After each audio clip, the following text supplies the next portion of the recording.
نتوسل بالهبابة والبتول المستطابة والنبي Allah pada akhirnya kita akan sampai. Itu yang diinginkan oleh Allah, bukan hanya sekedar berhenti pada ayatnya saja, enggak, tapi bagaimana dengan ayat itu, tampilan peristiwa semua ini, peristiwa yang ada di sekitar kita, semuanya sedang menampilkan apa? Yang bertampilan, hanya dia saja, nggak ada yang lain. Masya Allah. Kan gitu. Jadi kalau ada sesuatu ya yang tampil dari peristiwa yang ada, apa yang harus kita lakukan? Kita baca. Kalau tidak membaca, apa yang akan terjadi? Kita akan hancur, kita akan tenggelam, kita akan dibawa oleh peristiwa tersebut. Untuk apa? Untuk naik, menuju ke atas, untuk mi'raj. Jadi mi'raj itu bukan hanya sekedar milik Nabi saja. Kita diajak oleh Allah untuk sama-sama naik. Hanya bedanya kita ini nggak punya alat untuk naik. Kita belum ciptakan. Kalau kita punya alat untuk naik ke atas. Itu mi'raj itu ya, kalau kita mau ceritakan terlalu panjang dan luas dalam banget, nggak mungkin kita bisa menceritakan seperti apa hakikat daripada kebesaran mi'raj. Nggak mungkin. Tetapi saya hanya ingin mengambil satu sisi saja dari peristiwa mi'raj. Hakikat mi'raj. Hakikat mi'raj sebuah lebih seperti sebuah pagelaran, sebuah demonstrasi, satu peristiwa. Pemainnya berapa orang? Yang bermain dari peristiwa itu berapa orang? Hanya 2 orang. Siapa? Hanya Allah dan Rasul. Hanya Allah dan Rasul. Peristiwa Isra Mi'raj itu hanya Allah dan Rasul saja. Peristiwanya menampilkan 2 aktor. Penontonnya siapa? Allah Akbar. Penonton bukan kita. Kita tak bisa nonton itu, tak tahu seperti apa peristiwanya. Yang nonton para malaikat hanya yang nonton peristiwa tersebut. Allah Akbar.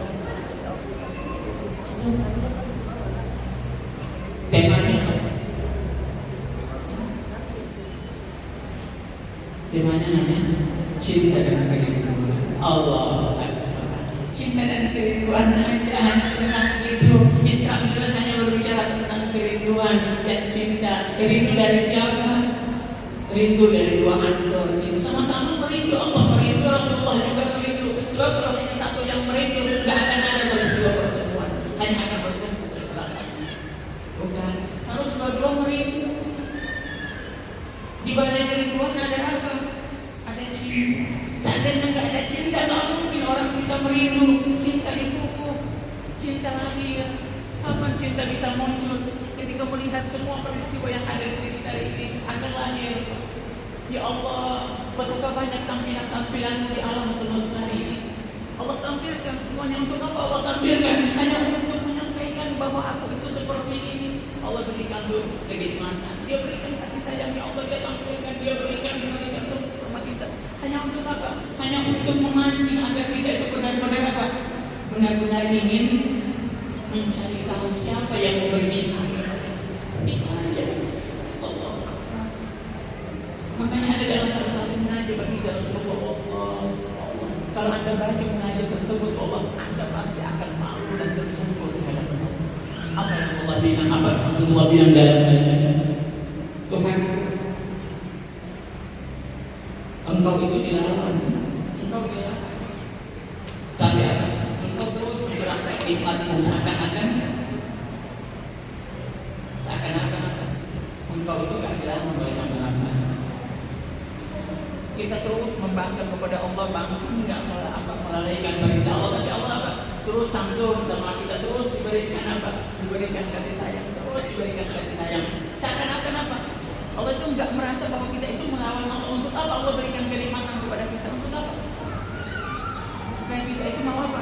Mau jalan sama dia. Itu aja yang dia inginkan, mau jalan. Supaya, karena kalau diberikan azab, kalau langsung diberikan peringatan, apa yang terjadi? Orang enggak mau datang loh. Enggak mau ingat sama Allah. Peristiwa itu cinta Allah pun Rasulullah pun demikian manusia. Ada rasa cinta dan bagi kita terpisah jauh, lama enggak ketemu, lama enggak berjumpa. Bukankah yang pertama kali diciptakan oleh Allah bagi Nabi dicipta, yang pertama kali dicipta oleh Allah bagi Nabi. Setelah dicipta apa? Terpisah. Diturunkan itu Nabi Muhammad ke alam dunia semesta. Lama prosesnya, Masya Allah, tahunan dari Nabi Adam, kemudian Nabi siapa? Nabi Nuh, Nabi Shu'aib. Kenapa? Karena semua Nabi itu tidak lain apa? Hakikat Muhammad semua. Jauhlah kama khalaqtul awlad. Hanya engkau ya Muhammad yang aku ciptakan, hanya engkau.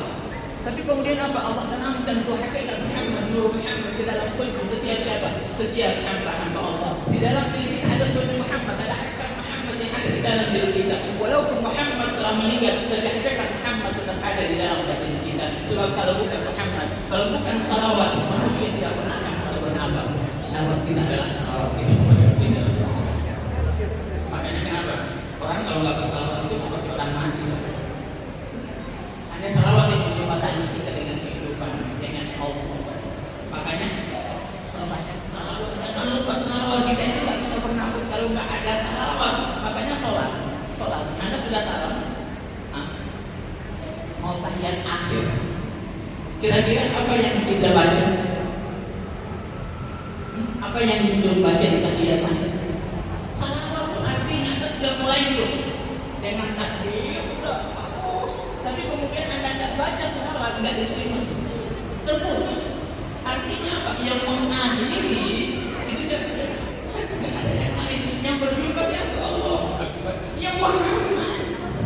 Masya Allah, kalau Anda paham benar ini. Sebab yang bisa berjumpa hanya yang sempurna. Saya nggak bisa buka ini semua. Kali ini bukan kajian, ini hanya pengajian saja, tapi hanya sekedar untuk apa? Untuk memancing. Kita harus banyak belajar, harus banyak mengkaji tentang hakikat-hakikat seperti ini. Kalau Anda dalami, Masya Allah, akan terbuka kerinduan, kecintaan. Anda benar-benar akan naik ke atas seperti itu. Rasulullah diperjalankan oleh Allah. Asra di arti asra diperjalankan. Artinya diperjalankan. Jadi bukan diundang. Allahu Akbar. Anda bayangkan mendapatkan apa? Mendapatkan undangan dari satu zat yang maha sempurna. Maha sempurna loh. Anda bisa bayangkan seseorang yang segala-galanya kaya, paling apa? Paling segala-galanya. Baru kita dapatkan undangan dari dia. Anda bayangkan seperti apa diri Anda? Allah. Kita selalu menanti tuh mendapatkan undangan dari orang seperti itu. Presiden mengundang kita di telepon. Karaman dipanggil, langsung nggak tahu buat apa. Enggak. Ini Allah loh, maha segala-galanya mengundang. Berarti kalau Allah sudah mengundang, berarti ada sesuatu yang membuat Allah mengundang. Ada daya tarik. Sebab kalau nggak ada sesuatu yang membuat Allah mengundang, nggak mungkin. Ada keistimewaan yang dimiliki oleh baginda Rasulullah sehingga dipanggil, diundang oleh Allah. Kalau nabi-nabi lain itu nggak diundang loh. Itu bedanya baginda Nabi dengan siapa? Dengan Rasulullah. Itu kita ini motor ingin diundang sama Allah. Motor tahu ya Allah kapan kita diundang. Sehingga kita memaksa untuk diundang. saya harus pergi, udah daftar lagi, itu tidak undangan. Tapi ditunda, nggak bisa pergi. Marah-marah, ya Allah. Yang undang siapa? Kan begitu. Haji itu kan undangan panggilan Allah. Maunya pergi haji, diundang. Tapi waktu sholat gimana? Nggak pernah saya diundang. Oh, sholat itu undangan Allah.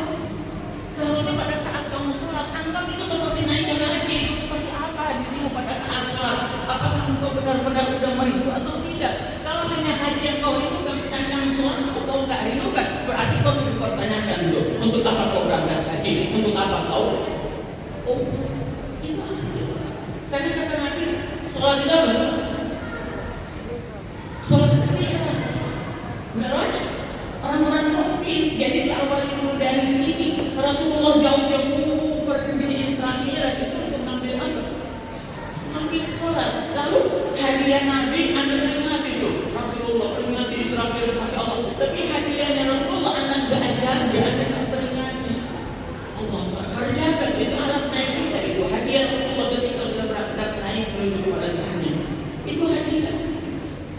Artinya kalau orang diajak bertemu itu pasti dikasih. Bukan? Mau gak ketemu Allah? Mau Mi'raj? Benar? Kalau mau Mi'raj, kita lihat bagaimana Nabi diundang. Sedikit saja 6 menit lagi. Kita lihat bagaimana Nabi diundang sama Allah untuk ketemu dengan Allah. Benar mau ya? Mau ketemu ya? Mau Mi'raj ya? Oke, kita lihat bagaimana kabar Rasulullah diundang oleh Allah.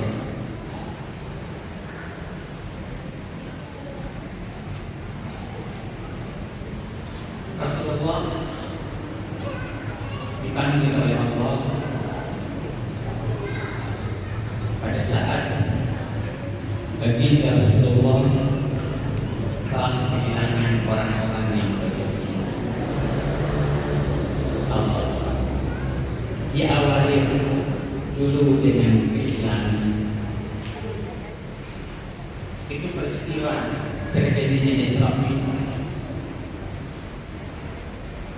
Khadijah, istri terkasih, dipanggil oleh Allah. Khadijah nggak menyaksikan peristiwa Isra dan Mi'raj. Dipanggil. Nggak lama setelah Khadijah pergi, apa yang kemudian terjadi? Rasulullah benar-benar bersedih, merasa kehilangan. Sebab hanya Khadijah yang bisa menenangkan hatinya. Ketika menerima wahyu pertama, siapa yang memberikan ketenangan? Terlalu berat nih. Siapa yang bisa memberikan ketenangan kedamaian yang bisa menenangkan hati ini? Khadijah. Itulah nomor perempuan. Kita nggak bisa bahas lain lagi tersebut. Kadang-kadang itu perempuan. Pergi ya. Benar-benar bersyukur Rasulullah. Ya Allah, tak pernah. Tidak lama, beberapa minggu kemudian siapa yang dipanggil lagi semua? Siapa Abu Talib? Allah ada paman beliau diambil sama Allah. Yang selama ini membantu beliau, yang menolong beliau, yang menjaga beliau dari apa buat orang-orang Quraisy. Kita Abu Talib. Hanya Abu Talib, nggak ada yang lain. Abu Talib yang menjaga. Rasulullah mau dibunuh itu hanya melihat Abu Talib sehingga mereka nggak mengganggu. Takut menghormati Abu Talib. Abu Talib menangis. Rasulullah benar-benar kehilangan pada saat itu. Nggak ada pegangan, nggak ada sandaran lagi. Semuanya diambil oleh Allah. Yang bisa memberikan ketenangan secara batin diambil sama Allah. Yang dipakai untuk bersandar secara lahiriah juga dipanggil sama Allah. Lahir dan batin Rasulullah benar-benar kehilangan pegangan pada saat itu. Nggak ada penolong Rasulullah. Kemudian Rasulullah keluar. Pada saat-saat seperti itu Rasulullah pergi ke Taif. Bukan? Rasulullah pergi ke Taif. Mencari apa? Mencari penolong, mencari pengganti Abu Talib, mencari pengganti siapa? Siapa yang mau menolong saya? Man min nasirin yang menuruni, siapa yang mau menolong saya? Kata Rasulullah, siapa yang mau menolong saya? Dia pergi ke Taif. Sebab Taif tidak berkata untuk saya. dan itu apa? Penuh dengan sumur itu tadi. Makanya beliau datang ke sana ingin apa? Ingin bantuan dari mereka. Sebab tempat-tempat yang itu merasa nggak punya apa-apa. Makanya apa tujuan beliau tadi? Siapa tahu mereka mau menolong dakwah saya. Siapa tahu mereka mau menolong saya. Beliau datang. Tapi apa yang beliau dapatkan pada saat itu? Allah Akbar, lemparan batu ditolak beliau. Dijemur bukan hanya orang-orang gede saja yang menyakiti baginda Rasulullah. Bukan anak-anak kecil itu mengambil batu melempari Rasulullah. Dikejar baginda Rasulullah. Tidak ada siapa-siapa yang ditolong, yang menolong baginda Rasulullah. Rasulullah berdiri sampai sandalnya Rasulullah itu lepaskan dan dikejar oleh apa? Oleh mereka. Berdarah wajahnya Rasulullah, wajah indahnya Rasulullah, wajah penuh kasihnya Rasulullah yang selalu kita ingin pandangi. Berdarah meneteskan darah saat itu. Sampai Rasulullah sudah berlari sekian jauh, Rasulullah bersandar di atas pohon, di bawah pohon. Jibril melihat kondisi Rasulullah. Anda bisa bayangkan di mana kondisi Rasulullah pada saat itu dilempari batu loh, sudah berdarah Rasulullah. Datang Jibril, nggak sampai hati itu penduduk langit melihat kondisi manusia paling dicintai oleh Allah seperti itu. Allah Akbar, itu arsy Allah berpuncak sampai Jibril datang. Ya Muhammad, para penduduk langit itu nggak ada yang lihat kondisi kamu. Kami siap untuk menghancurkan Taif. Allah Akbar, kami siap untuk menghancurkan mereka. Dan apa kata Rasulullah? Enggak. Mereka nggak tahu apa. Itu umatku. Aku memberi syafaat untuk mereka. Allah Akbar. Baginda Rasulullah nggak lama kemudian malam dalam kondisi seperti itu, nggak punya pegangan, tiba-tiba Allah Akbar, subhanalladzi asra. Rasulullah udah nggak punya penolong, nggak ada lagi pegangan.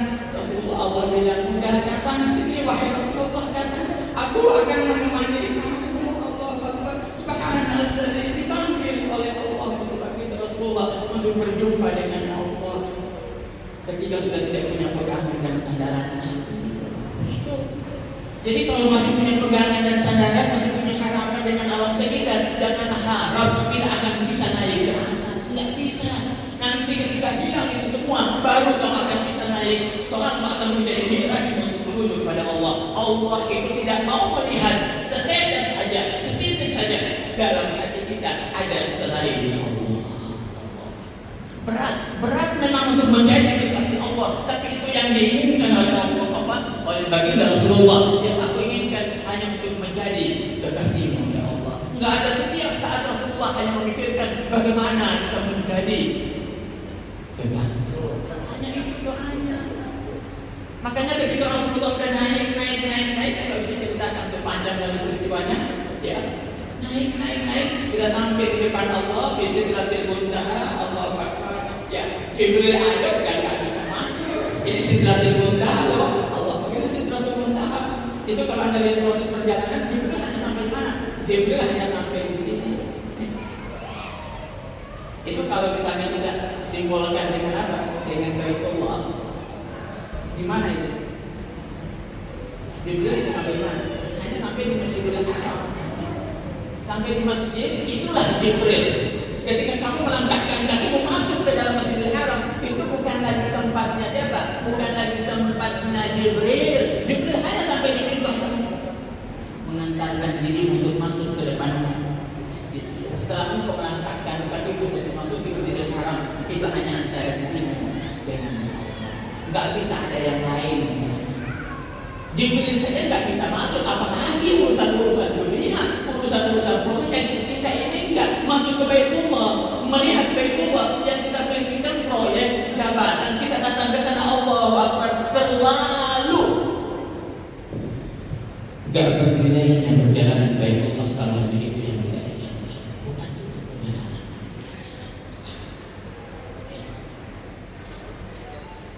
Paham? Udah sampai di depan, sudah mau balik, apa yang dilakukan oleh baginda Rasulullah saya tutup. Apa yang diminta oleh Rasulullah berdoa? Meminta? Enggak. Nabi nggak meminta loh. Nah itu adabnya itu, makanya perlu tahu adab tuh. Rasulullah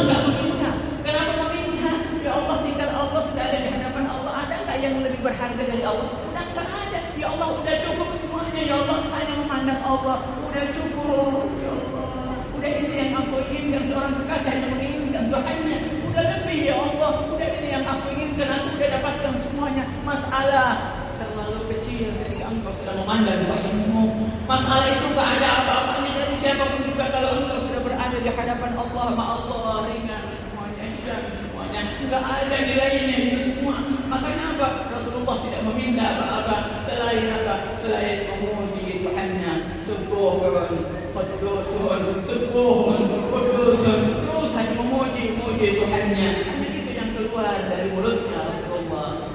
Allah Akbar, Allah. Ketika selesai masa kebersamaan, Rasulullah kembali. Nah, baru ketika sudah kembali, Allah nanya kepada Rasulullah, Rasulullah, Rasulullah, apa yang kau minta? Baru ditanya, baru meminta. Kalau nggak ditanya, yang nggak meminta itu adabnya, bukan.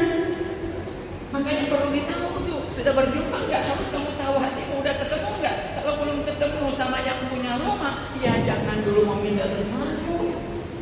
Disuruh minta, kalau sudah mau pergi, baru apa yang engkau inginkan dariku. Engkau sekarang sudah berada di dekatku, engkau sekarang sudah bersama-sama denganku. Apa yang engkau harapkan dariku, wahai hambaku. Engkau jauh-jauh datang ke sini, pasti ada yang engkau inginkan. Aku tahu masalahmu, aku tahu beban hidupmu, aku tahu semua yang apa yang membebani dirimu. Aku tahu, tapi kau lupakan semua itu hanya untuk bersama-sama denganku, kata Allah. Sekarang nggak perlu engkau ucapkan, kamu sudah mau pergi.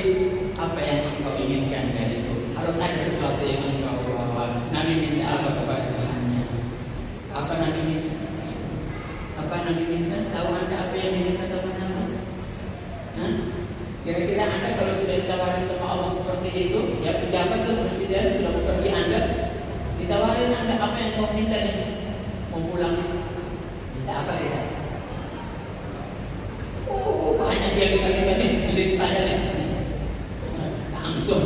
Bahkan sebelum berjumpa aja listnya udah diatur semua tuh. Jadi yang dipikirin list permintaannya, bukan Tuhannya bagaimana mau ketemu. Makanya sampai baik itu, ini permintaan dari teman-teman saya. Jangan itu dulu yang dipikir. Wah, ada-adanya loh. Apa yang diminta sama Nabi? Bima usyrifuka ya Muhammad, dengan apa saya memuliakanmu di tempat ini? Bima usyrifuka, apa yang dikatakan oleh Muhammad? Ya Allah, saya tidak meminta apa-apa. Bi'antan sibadi lakabil uluhiyah. Allahu Akbar. Semakin lengketkan aku kepadamu ya Allah, semakin hajatkan aku di dalam dirimu ya Allah. Jadikan aku hambamu ya Allah. Itu saja ya Allah, tak ada lagi yang aku inginkan. Cukup aku menjadi hambamu yang sebenarnya. Itu nggak ada harapan seorang hamba selain menjadi hamba. Itu aja permintaannya Nabi. Kalau anda sudah jadi hamba, selesai. Oke? Ingin nggak jadi hamba? Ya Allah, gimana menjadi hamba? Nggak mungkin kita bahas di sana. Oke, itulah peristiwa Isra Mi'raj, insyaallah. Ya, kita benar-benar bisa memahami, bisa mendapatkan peristiwa Isra Mi'raj di dalam diri kita. Ini bukan peristiwa yang sudah terjadi, tapi peristiwa yang sementara dan akan terus terjadi di dalam diri. Akan terus. Rasulullah segera memperlihatkan peristiwa naik itu seperti apa. Kita harus naik ke atas. Ibadah kita, proses kita untuk naik. Jangan proses kita hanya untuk berputar di alam dunia. Kita harus belajar. Kesempatan kita untuk bisa mendekatkan diri kepada Allah. Umur kita ini apa? Ya Allah, terlalu pendek umur kita. Sedangkan perjalanan kita sesuatu yang mau kita capai itu, masya Allah, terlalu dalam. Gak usah habiskan waktu kita dengan masalah-masalah finansial, masalah bid'ah ini itu gak usah.